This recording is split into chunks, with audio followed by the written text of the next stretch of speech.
Hi everyone, Jolene here. So I want to talk to you today about traditional medicine, or what some people refer to as the sick care system. Now the reason that it can be called that is it's a broken system. And I'm not talking about acute care. This is in the context of chronic disease. It's designed that it keeps you in the system. It keeps you sick. So why do I say that? Let's take diabetes, for example. Your blood sugar is elevated, you're probably going to be put on metformin. And come back, let's check it in a month or so, 6 weeks. And you get a second diabetic medicine, and so on, until you're put on insulin.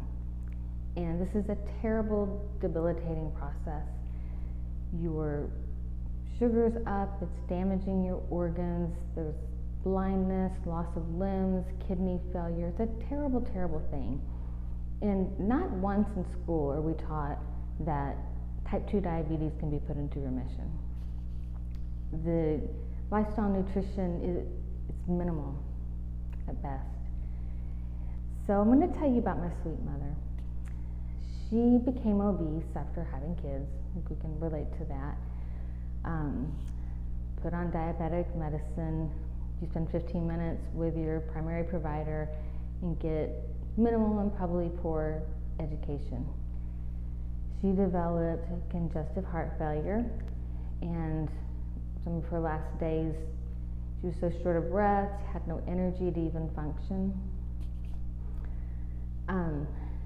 Her main struggles were during the time of the food pyramid. Remember, whenever you have 6 to 11 servings of bread and cereal at the bottom, load up on the carbohydrates, and just a little bit of oil up at the top.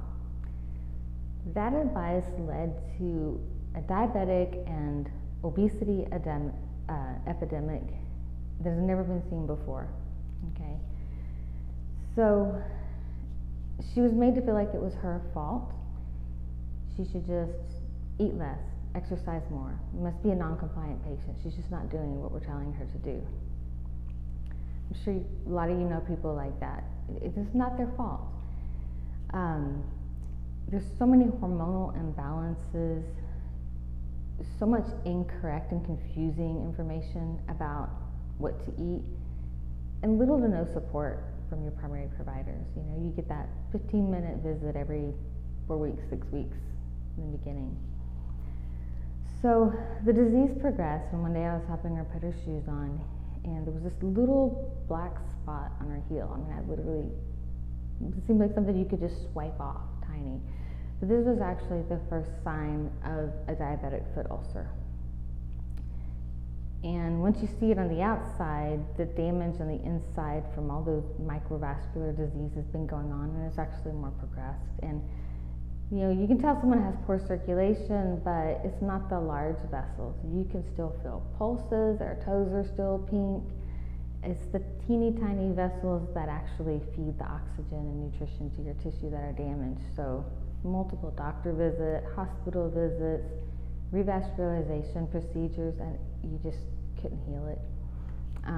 So she did eventually have an amputation and never really recovered from that. One of the visits back into the hospital, the kidneys failed, and then she had a stroke, and her final days she couldn't even communicate. I don't want that for you. You know, the best thing is if you're putting on a little weight, especially that belly fat, to catch it early and learn the right way to treat this and put it back into remission. But even if you're diagnosed with type 2 diabetes, there's so many things that you can do. You don't have to live a life full of illness and disease. I would love to be that person that helps you. I have a telemedicine program that is not just your quick visits with the provider and leaving confused and to figure it out on your own.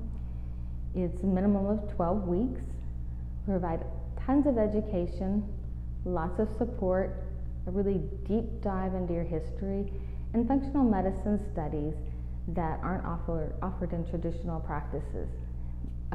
They take a lot of the guesswork and look a lot deeper to create a personalized plan for you. If you're ready to make the changes, click the link below we can do a discovery call or comment below, and I will get with you. Bye for now.